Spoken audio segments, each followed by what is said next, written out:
주님께서 여러분과 함께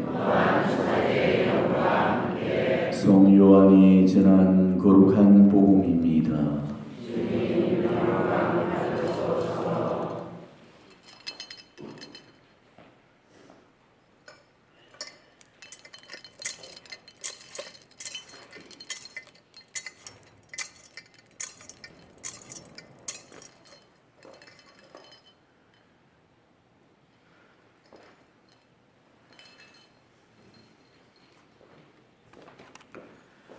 한처음에 말씀이 계셨다.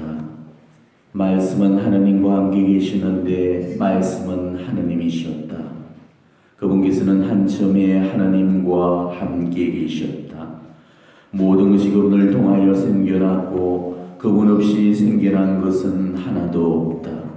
그분 안에 생명이 있었으니 그 생명은 사람들의 빛이었다. 그 빛이 어둠 속에서 비치고 있지만 어둠은 그를 깨닫지 못하였다. 모든 사람을 비추는 창빛이 세상에 왔다. 그분께서 세상에 계셨고 세상이 그분을 통하여 생겨났지만 세상은 그분을 알아보지 못하였다. 그분께서 당신 땅에 오셨지만 그분의 백성은 그분을 맞아들이지 않았다. 그분께서는 당신을 받아들이는 이들, 당신의 이름을 믿는 모든 이에게 하느님의 자녀가 되는 고난을 주셨다. 이들은 혈통이나 유교이나 남자의 욕망에서 난 것이 아니라 하느님에게서 난 사람들이다. 말씀이 사람이 되시어 우리 가운데 사셨다. 우리는 그분의 영광을 보았다. 은총과 진리가 충만하신 아버지의 외아드님으로서 지니신 영광을 보았다. 주님의 말씀입니다.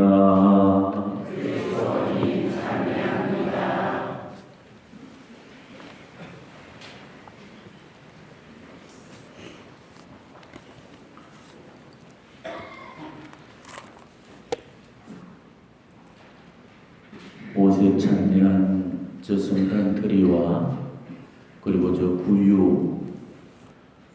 구유로부터 품어져 나오는 또 몽환적인 불빛들, 그리고 아름다운 데코레이션, 환상적인 전례와 또 멜로디의 그 성가대의 멜로디, 어제의 감흥과 감격이 성탄 본날인 이 오늘까지 이어가야 될 거고, 그리고 내일도 모레도 그럴때도 계속 이 감흥이 이어져야 됩니다.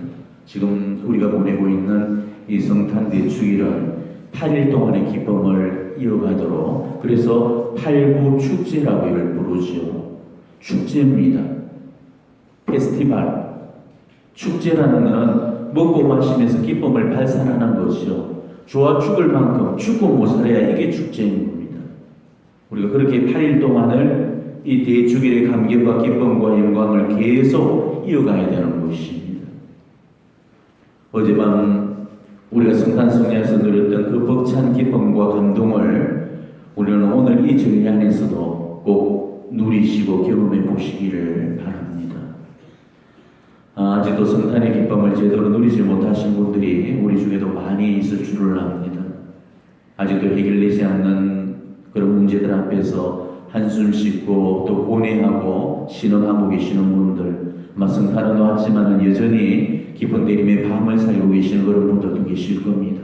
그렇지만 오늘 우리의 구원자이신 예수님께서 탄생하셨습니다. 우리의 모든 문제를 다 해결해 주시려고, 우리의 상처를 치유시켜 주시려고, 우리의 죄악을 용서해 주시려고 오늘 탄생해 주셨습니다. 자, 나의 구원자이신 분, 내 구세주께서 태어나셨다면 우리는 정말 기뻐해야 됩니다. 죽음의 수렁에서 나를 건져주려고 오셨는데, 어제 복음에서처럼 그 매몰된 그 괭도에 갇혀 있는 나를 구하러 오셨는데, 이 얼마나 기뻐해야 되고 이 얼마나 감사드려야 하겠습니까? 자, 여러분 정말 기쁩니까? 죽고 못 살 만큼 기뻐요? 근데 그렇게 기쁜 사람들이, 이렇게 그 성탄을 선물 받았다는 사람들의 그 표정이 왜 다들 그렇게 동심원 표정들입니까? 어제가 지금 우리가 성탄절이었고 고작 하루만 흘러갔을 뿐인데 지금 왜 우리 얼굴에는 기쁨이 묻어나 있지 않습니까? 지금 우리 얼굴에는 성탄의 기쁨과 그 여운이 가시지 않은 채로 활짝 웃고 있어요. 이게 정상이죠. 이게 예수님의 성탄을 만난 사람들의 그런 표정입니다. 우리가 복음을 보더라도 예수 성탄을 배웠던 사람들의 그 반응도 하나같이 기뻐했다고 전해주고 있죠. 자, 성모님도 기뻐 뛰셨다고 고백을 했습니다. 엘리사벳의 태중에 있던 그 세례자 요한도 태중에서부터 기뻐 뛰놀았다고 그랬죠. 들판에서 천사의 인도를 받고 아기 예수를 목격했던 그 모습, 그 목자들도 그 모습에 기뻐했다라고 이야기합니다. 또 별의 인도를 받고 베들레헴에서 왔던 그 동방 박사들도 기뻐했다고 전해주죠. 시메온도 구세주 하느님을 뵙고 감격과 기쁨에 떨면서 노래를 불렀습니다. 한나 예언자도 크게 기뻐하면서 이스라엘의 하느님을 찬양을 드렸다고 나와 있습니다. 그러니까 성탄은 기쁨이죠. 성탄을 만난 사람들은 기뻐져야 됩니다. 로또를 맞은 것보다 몇천 배, 몇만 배 더 좋아서 지금 팔짝팔짝 뛰면서 기뻐져야 되는 거예요. 언젠가 제가 해외 토픽에서 봤는데 미국에서 크리스마스 이브 날 이 복권 추첨을 하고 있었습니다. 그런데 미국은 우리나라 복권처럼 뭐 당첨금이 시시하게 1억이 이런 수준이 아니죠. 한번 터졌다면은 적어도 50억에서 100억 이상이 기본입니다. 그런데 이번 복권 추첨은 그동안 이 당첨자가 나오질 않아서 계속 누적이 되어서 그날 복권 상금이 무려 9,500만 불, 우리나라 돈으로 1,200억 원이야. 그러니까 1,200억 원 행운의 그 주인공이 당첨되는 그런 날이었습니다. 그런데 그날 한 사람한테 복권이 당첨되었습니다. TV에서는 바로 그 복권을 전달하는 장면을 중계를 하고 있었습니다. 복권회사 사장하고 그 직원들이 수표를 큰 플래카드만하게 만들어서 이 1,200억 원짜리라고 써서 들고 가서는 오늘 9,500만 불 복권에 당첨되셨습니다 하고 통보를 했죠. 그런데 그 사람의 기뻐하는 모습을 저는 지금도 잊혀지지가 않습니다. 처음에는 긴가민가하고 멍하니 이게 있더니 나중에는 하고 탄성을 저지르고 나중에는 정말 떼굴떼굴 구르면서 발공을 하는 것입니다. 사정을 끼안고 울다가 웃다가 그야말로 난리 부르스를 떠는 겁니다. 조금만 더 하면은 딱 정신병원에 갈 수준이었습니다. 자, 이런 게 기뻐 뛰는 겁니다. 성모님께서도 이런 심정으로 기뻐 뛰셨죠. 내 영혼이 주님을 찬송하며 내 마음이 나의 구원자 하느님 안에서 기뻐 뜁니다. 세례자 요한도 바로 엘리사벳 태중에서 이런 기분으로 기뻐 뛰놀았다고 복음이 전해주고 있죠. 보십시오. 당신의 인사말 소리가 제 귀에 들리자 저의 태안에서 아기가 즐거워 뛰놀았습니다. 바로 지금 우리도 그만큼 아니 그보다도 훨씬 더 우리는 기뻐 뛰어야 됩니다. 날듯이 기뻐해야 이게 성탄을 살아가는 사람들의 올바른 자세라는 거죠. 자, 그렇다면 왜 우리가 지금 이토록 기뻐해야 되는가? 왜 그래야 되는지 모르는 그런 사람들은 성탄을 모르는 사람들이죠. 자, 천사들이 목동들에게 나타나서 뭐라고 고지를 했습니까? 보라, 나는 온 백성에게 큰 기쁨이 될 소식을 너희에게 전한다. 오늘 너희를 위하여 구세자가 태어나셨으니 주 그리스도이시다. 지금 태어나신 그분이 구원자시고 구세주시라는 겁니다. 죽을 운명을 진 우리를 죄와 죽음에서 건져내실 그런 구원자, 그 구원자가 우리에게 왔기 때문에 이거는 온 백성에게 큰 기쁨이 될 그런 소식이라는 것이죠. 우리 인간은 원래 에덴 동산에서 하느님과 함께 이렇게 살게 되었지만은 우리 인간이 타락하고 범죄함으로 인해서 결국은 에덴 동산에서 추방이 되고 맙니다. 그리고 우리는 자력으로는 스스로 구원받을 길이 없는 그런 비참한 존재들이죠.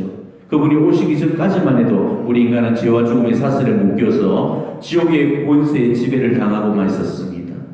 그분이 오시기 전까지만 해도 지옥에는 네 자리가 정해져 있었습니다. 그렇지만 그분이 오심으로 인해서 우리는 지옥을 면하게 되었고 천국의 유업을 받게 되었던 것이죠. 어떻게 이게 기뻐 뛰지 않을 일이겠습니까? 이거는 제가 아무리 얘기를 해도 모를 겁니다. 우리가 육신의 옷을 입고 있는 이 동안에는 이 사실을 온전히 이해할 수가 없습니다. 우리가 죽어봐야만은 우리가 이 은혜가 얼마나 놀라운지 그때 비로소 우리는 깨달을 수 있을 겁니다. 천국의 문이 열려지고 구원과 영생을 선물받는 이 놀라운 은혜 앞에 우리는 그때 신앙의 신비어를 외치면서 눈물로서 고백을 할 수 있을 거예요. 그런데도 정말 이렇게 기뻐 뛰어야 될 성탄 축제를 기뻐 뛰는 놈 하나 못 보고 사는 게 또 성탄식입니다. 교회가 이 8일 동안 축제를 이어가라고 8부 축제를 만들어 놨어도 이 8부 축제를 8일 동안 정말 축제처럼 지내는 그런 사람을 저는 한 사람도 보지를 못했습니다. 저부터가 그랬으니까. 성탄의 설렘과 그 기쁨과 감격이 시간이 지나면 지날수록 줄어들다가 8부 축제가 끝나기도 전에 다 사그라져 버리고 말죠. 그러다가 성탄 시기가 끝날 즈음에는 지금이 성탄 시기인지 연중 시기인지도 모를 만큼 아무 생각도 없는 그런 개념 상실에 이르게 됩니다. 부활 역시 8부가 있어도 매양 마찬가지죠. 성탄이나 부활이나 똑같이 우리는 보내고 있습니다. 부활의 감격도 사흘을 넘기지를 못하고 성탄의 감격도 연말을 못 넘었습니다. 성탄식이 끝내면서 이 구유가 철거될 때쯤에는 구유를 바라보는 그 마음가짐, 그 자세를 보게 되면은 자기 자신이 어떻게 이 성탄 시기를 보냈는지를 알게 됩니다. 그때도 지금 같은 그런 마음으로 아기 예수님을 다음 해로 떠나보내야 하는 그런 마음에 우리가 아쉬움의 눈물을 그렇게 흘린다면은 그 사람은 정말 제대로 성탄을 살아낸 사람이라고 말할 수 있을 겁니다. 바로 우리 모두가 그런 자세로 성탄절 아기 예수님을 새롭게 만나는 그런 귀중한 시간들이 되셨으면 좋겠습니다. 여러분은 지금 저 구유를 바라보면서 과연 어떤 생각을 하고 계십니까? 황홀함에 취해서 그런 아름답다고 예쁘다고만 그렇게 느낀다면은 그거는 구유가 세워지고 있는 의미를 잘못 이해하고 있는 그런 사람입니다. 2000년 전의 마구간과 우리가 지금 마주하고 있는 이 마구간은 절대 같은 마구간이 아닙니다. 우리는 지금 구유가 주는 의감의 부러움에 가려서 그리고 구유의 온갖 장식물의 그 아름다움에 올려서 구유를 마치도 장밋빛 환상으로 그리고 있는데 사실 이 구유는 말밥통이 지나지 않습니다. 구유는 오물과 악취가 진동하는 마구간의 말들이 여물을 묻는 그 말밥통입니다.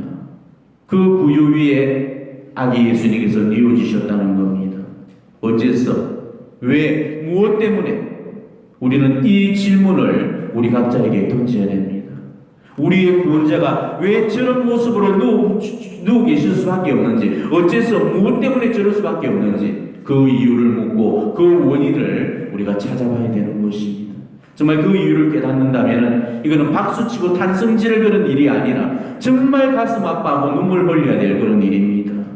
우리는 저 구유 속에 누우신 그 아기 예수님을 바라보면서 하느님의 세상 첫 번째 방문이 실패했다는 사실을 깨닫고 우리의 인류의 실수를 뼛속 깊이 아로새겨 놓아야 됩니다. 지금 우리 눈앞에 저토록 아름답게 장식되어 있는 저 구유가 2000년 전에 그 밤으로 돌아가 보면은 현실에서는 전혀 그렇지가 못했습니다. 해산이 임박한 산모가 숨을 헐떡이면서 출산할 자리를 다급하게 찾고 있었지만은 이 세상 어느 누구도 그 모습을 보면서 방을 내어주는 그런 사람이 없었습니다. 우리가 이 성탄절에 듣게 되는 복음 구절들 중에 가슴 아픈 그런 구절들이 몇 가지가 있습니다. 그 빛이 어둠 속에서 비치고 있지만 어둠은 그를 깨닫지 못하였다. 또 세상은 그분을 알아보지 못하였다. 또 그분께서 당신 땅에 오셨지만 그분의 백성은 그분을 맞아들이지 않았다. 이게 바로 2000년 전에 예수님께서 오실 때에 우리 사람들이 예수님을 외면하고 부인하고 배척하고 거부했던 모습입니다. 성경을 통틀어서 제일 가슴 아픈 문장이 뭔지 압니까? 여관에는 그들이 들어갈 자리가 없었다. 아무리 방이 모자라고 아무리 방이 만실이 되었다 손치더라도 그 음동설 안에 배를 틀고 앉은 그런 산모한테 내어줄 자리가 없었다는 거, 이거는 정말 극도의 이기주의라고 밖에는 볼 수가 없을 겁니다. 그러니까 저 구유는 바로 인간의 이기심을 고발하는 현장인 겁니다. 방을 구하러 다니다가 거절당했던 그 비참의 자리고, 하나님의 세상 첫 번째 방문이 인간에 의해서 거절되고 외면당한 바로 그 현장입니다. 때문에 저 자리는 우리가 마냥 기뻐해야 되는 그런 자리가 아닙니다. 바로 기쁨과 슬픔이 교차되어지는 그런 자리이죠. 하나님께서 우리 가운데 와주신 그 모습을 보면서는 우리가 기뻐해야 되겠지만은, 우리가 하나님을 거절한 그 모습을 바라보면서는 정말로 가슴 치면서 아파해야 되고 슬퍼해야 되는 일입니다. 우리가 해마다 성탄절이 되면은 저 구유를 세워놓는 이유가 뭔지 아십니까? 성탄절 분위기를 내기 위해서라고 생각한다면은 그것은 잘못 생각하고 있는 겁니다.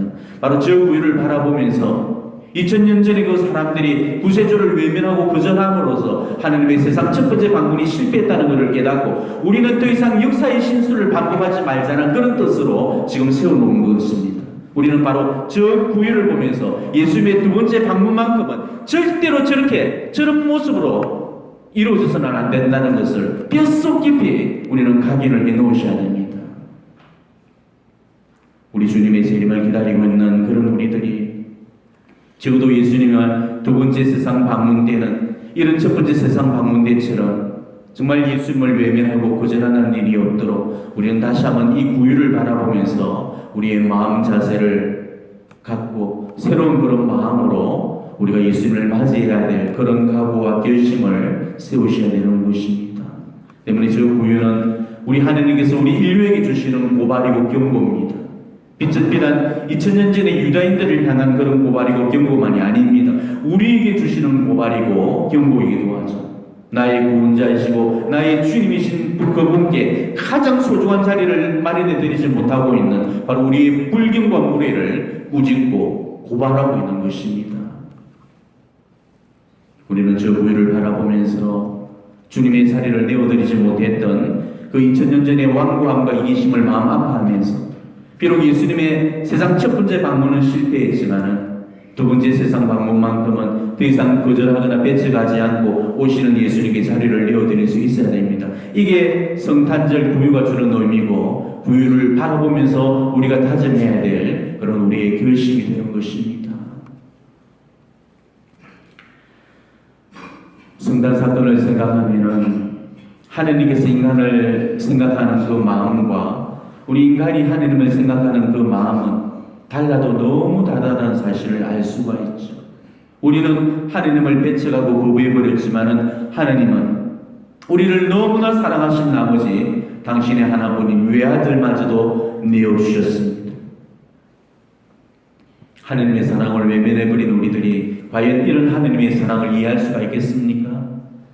하나님께서 인간 세상으로 내려오신 것도 모자라서, 인간의 육신을 입고 육화하신 것도 모자라서 마구간 바로 저 짐승의 말박동 속에 간생하셨다는 사실, 이거는 보통의 충격이고 경악이 아닐 수가 없습니다. 우리 인간의 상식과 경험으로는 도무지 이해할 수 없는 신비가 아닐 수가 없죠. 도대체 우리 인간을 얼마나 사랑하셨으면 이렇게까지 하실 수가 있으셨겠습니까? 저는 저 구유를 바라볼 때마다 놀라움을 금할 길이 없습니다. 우리 하느님의 상상력은 기발하다 못해서 쇼킹한 겁니다. 어떻게 저런 생각까지 다 하실 수 있을까? 아마 우리로서는 상상조차 못할 일일 것입니다. 도대체가 우리 인간을 얼마나 사랑하셨으면 인간이 되실 생각을 다 하셨겠어요? 저는 어릴 때부터 강아지를 무척 좋아했습니다. 근데 제가 아무리 강아지를 좋아한다고 해도 개가 되고 싶다는 생각은 단 한 번도 해본 적이 없었습니다. 언젠가 토픽에 보니까 어떤 사람은 표범을 너무 좋아해서 온 몸뚱이에 표범 문신을 하고 있고, 또 어떤 사람은 고양이를 너무 좋아해서 얼굴까지 이 고양이 얼굴로 성형을 하고 그렇게 삽니다. 하지만은 행동은 사람의 행동 그대로였어요. 밥 먹을 때도 포크로 먹고 입으로 말하고 칫솔 찌르고 목욕이며 하는 것은 다 사람처럼 행동을 하죠. 그러니까 사람이지만 짐승 같고 짐승 같지만 사람이라고 하기에도 뭐하고 짐승이라고도 하기에도 뭘 하는 그런 사람들이었습니다. 얼마나 사랑하면은 저런 말도 안 되는 미친 짓을 하겠냐 싶었는데, 제가 문득 생각을 해보니까 지금보다 1000배만배 비교조차 할 수 없는 짓을 우리 하나님께서 하셨다는 사실을 알게 되었습니다. 바로 하나님께서 사람이 되신 사건입니다. 그것도 사람 흉내만 낸 게 아니고 아예 사람이 되어버리신 겁니다. 게다가 하느님께서 말밭동속으로 강생하셨다는 사실, 이런 말도 되지 않는 어처구니 없는 이 스토리가 바로 하느님이 연출 감독을 맡으시고 그 아드님이 주인공 역할을 맡았던 이 막장 드라마, 바로 성탄 사건입니다. 그 영화가 12월 24일 밤 어제 8시에 개봉되었죠. 다 봤죠? 어제 미사 참여하신 분들은 바로 그 개봉된 그 영화 보셨습니다. 일부를. 우리는 지금 그 2부를 만나고 있는 것입니다. 이게 정말 이해가 되겠습니까? 얼마나 사랑하면 이럴 수가 있겠습니까? 내가 아무리 개를 좋아해도 죽었다 깨어나도 개가 되고 싶은 그런 마음은 없어. 아무리 개가 좋고 사랑스러워도 개처럼 되고 싶은 사람은 없을 겁니다. 도대체 우리 인간을 얼마나 사랑했으면 인간이 되려는 그런 생각까지 다 하셨겠습니까? 하나님께서 저런 모습으로 오셨다는 것은 우리를 향한 사랑의 결정적인 단서고 증거가 되는 것입니다. 하느님의 마음을 우리가 아무리 헤아리려고 해도 우리 인간은 죽었다 깨어나도 이런 하느님의 마음을 헤아릴 수가 없는 것입니다. 이게 바로 우리가 하느님이 될 수 없는 그런 이유인 거죠. 성경은 이런 놀라운 하느님의 구원 경륜을 이렇게 증언을 해주고 있어요. 눈으로 본 적이 없고 귀로 들은 적이 없으며 아무도 상상하지 못한 일을 하나님께서는 당신을 사랑하는 사람들을 위하여 마련해 주셨다. 이게 바로 이 우리 인간이 깨달을 수 없는 신비, 곧 성탄의 신비라는 것입니다. 바로 성탄은 이런 하나님의 사랑을 기억하는 날입니다. 이런 하나님의 사랑을 우리가 원없이 느껴보는 날입니다. 얼마나 우리 한 사람 한 사람을 그렇게 사랑하시면 해마다 어김없이 올해도 또 이렇게 우리한테 찾아와 주시겠습니까? 자, 그렇다면 하느님께서 우리를 이토록 사랑하신다면 우리는 지금 하느님을 얼마나 사랑해 드려야 되겠습니까? 하느님께서 우리에게 이토록 놀라운 선물을 주셨다면 우리는 하느님께 무슨 선물로서 우리 삶을 보답해 드려야 되겠습니까? 사랑은 주는 게 먼저일까요? 받는 게 먼저일까요? 받는 게 먼저입니다. 사랑은 받아보지 못한 사람은 절대 줄 줄을 몰라요. 받아본 놈이 줄 줄 압니다. 그렇기 때문에 우리는 우선 이 하나님의 사랑을 잘 받도록 해야 됩니다. 그게 하나님을 사랑하는 지름길입니다. 하나님의 사랑을 감사하게 받는 것보다 더 큰 선물을 우리는 그분께 돌려드릴 수가 없습니다. 우리가 하나님을 진짜로 사랑하고 싶다면 우리는 저 부유를 바라보면서 하나님께서 우리를 얼마나 사랑하시는가부터 먼저 깨달을 수 있어야 됩니다. 이게 하나님을 진짜 사랑할 수가 있는 거죠. 자, 우리가 부모님을 사랑하는 것도 태어나면서부터 부모님을 사랑한 게 아니었죠. 부모님이 나를 얼마나 사랑하시는가를 깨달았기 때문에 그래서 우리가 부모님을 사랑하게 되는 것입니다. 그런 부모님의 사랑을 보고 듣고 느끼고 깨닫고 체험을 하면서 정말 부모님이 나를 사랑하시구나 그걸 알게 되었고 그래서 우리는 부모님을 지금 사랑하고 있는 것이죠. 그러니까 사랑이라는 것은 받는 것에서부터 시작이 되는 것입니다. 그 받은 사랑을 정말 감사하게 받을 줄 아는 그 사람만이 그 사랑을 줄 수 있는 거죠. 하나님께서 나를 얼마나 사랑하시는지도 모르고서 내가 어떻게 하나님을 사랑해 드릴 수가 있겠습니까? 그렇기 때문에 이 성탄절은 바로 하나님의 사랑을 우리가 느껴야 되는 날입니다. 그냥 느끼는 걸로는 안 됩니다. 원없이 물리도록 실컷 느껴야 되는 것입니다. 아기들이 울며 보칠 때 웬만큼 다독이면 잠이 들죠. 기저귀가 젖었다든지 혹은 잠투정을 한다든지 해도 어르고 달리면 잠을 잡니다. 그렇지만 배가 고플 때는 절대 안 자고 울어제깁니다. 이때는 젖꼭지를 물려주고 젖을 시도 빨도록 해서 배를 불려주게 되면 그제야 젖꼭지에서 꼭똑 하고 떨어지면서 세근세근 잠이 들죠. 우리 하나님의 사랑도 마찬가지입니다. 우리는 하나님의 사랑을 어설프게 체험해서는 안 됩니다. 스펀지를 생각해 보십시오. 스펀지는 바싹 마른 상태에서는 엄청나게 많은 그런 물을 흡수를 하게 됩니다. 그렇지만 스펀지가 그 물을 다 흡수해서 더 이상 흡수할 수 없을 만큼 정도로 물을 머금고 있었을 때는 스펀지를 조금만 건드리면 그 스펀지에서 물이 푹푹 하고 뿜어져 나옵니다.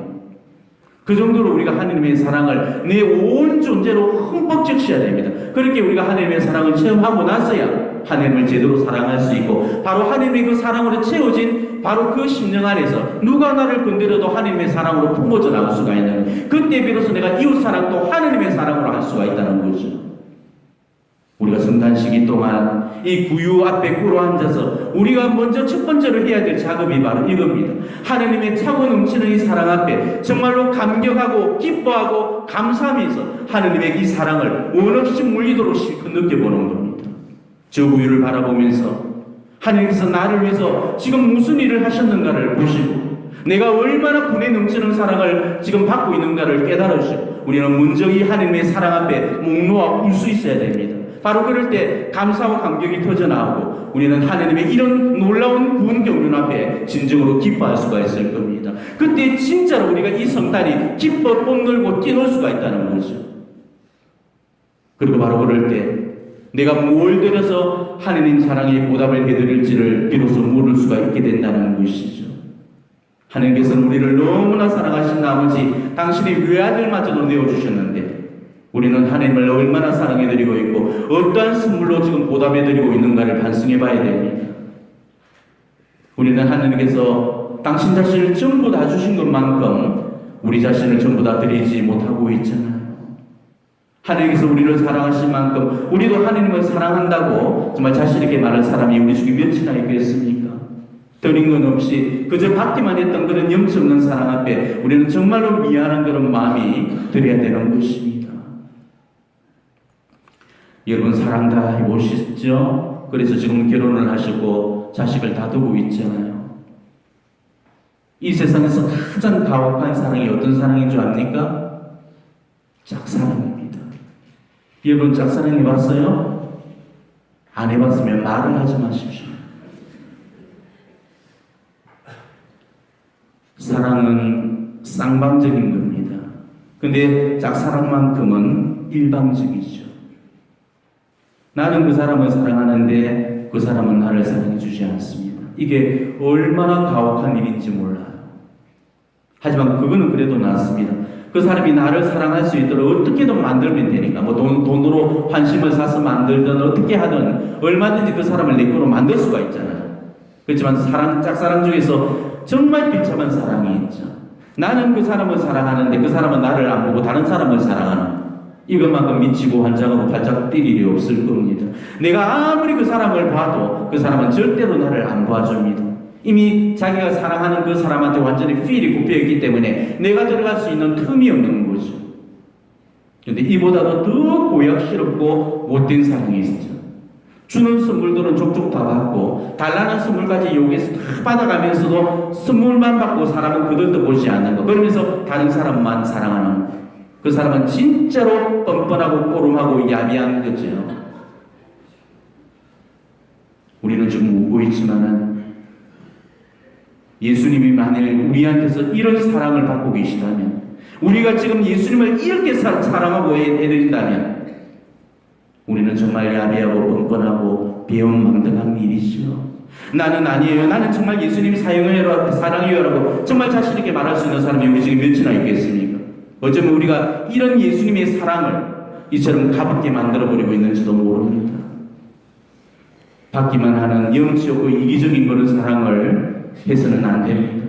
예수님이 우리에게 얼마나 많은 것들을 주셨는데 주실 수 있는 모든 것들을 다 주셨고 더 이상 줄 수 없을 것만큼 다 내어주셨는데 우리는 지금 그런 예수님께 뭘 드리고 있습니까? 고작 우리가 황금덩어리 하나 올려놓고 이게 답니다. 고작 유황 한 움큼 올려놓고 이게 전부입니다. 고작 물병 몰약 한 병 올려놓고 이게 모두입니다. 이렇게 말해서 되겠습니까? 사랑이라는 것은 조금 주는 게 아닙니다. 사랑은 약간 주는 게 아닙니다. 사랑은 전부 주는 거고 모두 주는 거 다 주는 겁니다. 그래서 돈을 주고 시간을 주고 몸을 주고 마음을 주고 나한테서 남아있는 마지막 목숨까지도 다 주는 겁니다. 이게 진짜 사랑입니다. 예수님이 우리를 이렇게 사랑하신 겁니다. 그러니까 우리도 이런 사랑을 받았기 때문에 이런 사랑으로 돌려드려야 되는 거죠. 내가 이까지는 줄 수 있는데 이것까지는 못 준다. 이건 사랑하는 게 아니죠. 사랑은 온전히 다 주는 겁니다. 정말로 그 사람을 내가 사랑하게 되면은 내가 사랑하는 그 사람을 위해서 내 눈도 빼줄 수 있고 내 심장도 빼줄 수 있고 내 하나뿐인 목숨까지도 빼줄 수 있고 마지막 남은 그 영혼 그 하나까지도 바칠 수 있는 것 이게 바로 진짜 사랑이라는 것이죠. 자, 우리는 내일 성스테파노 구제 순교자를 기념하게 됩니다. 생각해 보시죠. 이 성탄절 다음 날 성탄 팔보로 이어지고 있는 이 기쁜 날에 왜 우리 전례는 피를 보는 그 이야기를 이 기쁜 날에 꼭 해야만 할까 궁금하지 않습니까? 왜 스테파노의 이 비참한 죽음을 하필이면 이 좋은 팔보 축제 중에 의뢰놓고 있는 걸까? 그것은 바로 우리가 정말 하나님을 사랑한다면 목숨을 바쳐서 사랑해보라는 것입니다. 내 영혼까지 다 바쳐서 사랑해보라는 것이죠.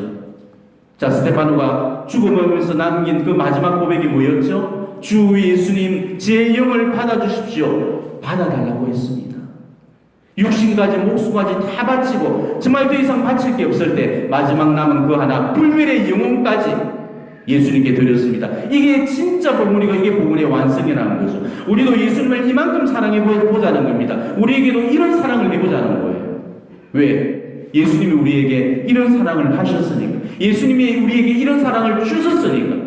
당신의 목숨을 바쳐서 그렇게 우리를 사랑하시고 나를 대신해서 죽을 만큼 나를 사랑하셨으니까 우리도 그렇게 해보자는 겁니다. 이 성탄절에는 사랑하는 사람 길이는 카드와 선물을 주고받고 사랑을 고백하게 되죠. 그래서 카드 가게와 선물 가게와 꽃집이 대목을 만나게 됩니다. 우리도 그분과 선물 정도는 교환해야 되지 않겠습니까? 정말 그분이 내 정배이시고 내가 그분과 혼약을 한 관계라면 사랑하는 사람과 선물점은 서로 주고받고 교환을 하셔야 되는 것입니다. 하다못해서 커플링이라도 끼고 커플 옷이라도 입으면서 이 둘만의 사랑을 과시해야 되지 않습니까? 자, 과연 우리가 받고 싶은 그런 선물은 뭐고 정말 그분이 받고 싶어 하실 선물은 뭘까를 생각해 보시기 바랍니다. 사랑하는 연인끼리 잘 써먹는 그런 멘트가 있죠. 너에게 나를 보낸다라는. 근데 너에게 나를 보낸다는 이 멘트가 사실은 성탄의 메시지입니다. 우리는 성탄을 설명하기 위해서 구구절절 긴 해설이 필요가 없습니다. 한마디로 하느님께서 당신 자신을 우리에게 선물하신 날, 이게 바로 성탄입니다. 너에게 나를 보낸다, 이걸 다른 말로 표현하면 나는 네 거야라는 그 표현이에요. 나는 네 거야. 예전에 닭살 커플들이 입은 옷을 보니까 똑같은 옷에다가 등판에 서로를 향한 화살표를 이렇게 그려놓고 서로를 가리키면서 하나하나 이렇게 적혀 있습니다. 얘는 내 거, 나는 얘 거, 이렇게 적혀 있는 거예요. 사랑하는 사람에게 정말 주고 싶은 선물, 정말 갖고 싶은 선물이 명품 백이고 뭐 메이크업 구두고 60평짜리 아파트고 외제 성룡차라면은 그는 진짜 사랑하는 관계가 아니죠. 정말 내가 그 사람을 사랑하고 정말 그 사람이 나를 사랑한다면은 아무것도 안 줘도 좋고 아무것도 안 받아도 좋고 그 사람이 내 곁에 있어주는 것만으로도 선물이고 내가 그 사람 곁에 있어주는 것 자체가 선물이 되어야 되는 것입니다. 나한테 진짜로 필요한 것은 오로지 너뿐이고 너한테서 진짜 필요한 것은 오로지 내. 그래서 서로가 서로에게 선물이 되는 것. 이게 진짜로 선물인 거죠. 자, 하나님은 우리에게 너에게 나를 보낸다 하시면서 당신을 우리에게 보내오셨습니다. 하나님은 우리에게 이미 이런 사랑의 선물을 주셨습니다. 너를 사랑한다면서 너에게 나를 보낸다고 나는 네 거라면서 어젯밤 하나님은 우리한테 이런 큰 선물을 보내오셨습니다. 어젯밤 이 사제의 손을 통해서 다 배달이 되었죠. 어제 배달되었던 그 아직도 식지 않고 따끈따끈한 그 선물이 저기 있잖아요. 저토록 곱고 예쁜 이 예수 아기씨가 여러분을 향해서 지금 방실방실 웃고 계십니다. 여러분이 어젯밤 하느님께로부터 물려받은 선물입니다. 자, 그렇다면 여러분은 과연 뭘 보내시겠습니까? 하느님께서 당신 자신을 우리에게 보내셨다면 우리도 우리 자신을 하느님께 보내드려 오지 않겠어요? 자기 자신을 내어주는 선물보다 더 큰 선물이 어디가 있겠습니까? 그분이 우리에게서 제일 받고 싶어 하시는 선물은 바로 우리의 마음이고 우리의 의지고 우리의 뜻이고 우리의 생각일 것입니다. 나 자신이 하나님이 가장 기뻐 반기실 그런 선물이고 기쁨이 될 것입니다.